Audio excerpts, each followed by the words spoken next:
అనిపించింది. కానీ ఇప్పుడు ఆ తర్వాత ఇప్పుడు బయట నుంచి రావడం, నాగార్జున నుంచి కొన్ని పాయింట్స్ రావడం, సో ఆది నుంచి కొన్ని పాయింట్స్ రావడం, అలా అందరితో పాయింట్స్ రావడంతో సో అదంతా లవ్ ట్రాక్ కాకుండా ఓన్లీ ఫ్రెండ్షిప్లో అనిపిస్తుంది. ఇప్పుడు చూస్తే ఫ్రెండ్షిప్ కూడా నడవట్లేదు అనమాట. ఇప్పుడు చూసినా కొంచెం ఇగ్నోర్ చేస్తున్నట్టు ఇద్దరు ఉన్నారు.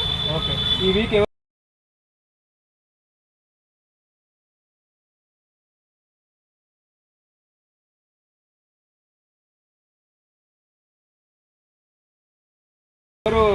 ఎలిమినేషన్ అయ్యే అవకాశం కష్టమండి. ఎందుకంటే రాము రాథోడ్ గేమ్ ఈ మధ్య కొంచెం తగ్గింది, తనకి ఇంట్రెస్ట్ కూడా లేదు, హోమ్సిక్ గా ఉన్నారు అని చెప్తున్నారు.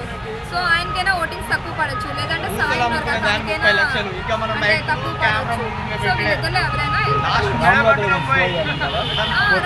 హోమ్సిక్ ఉంది కదండి. సో తనకి చాలా మంది మంచి ఫ్యాన్స్ ఉన్నారు బయట.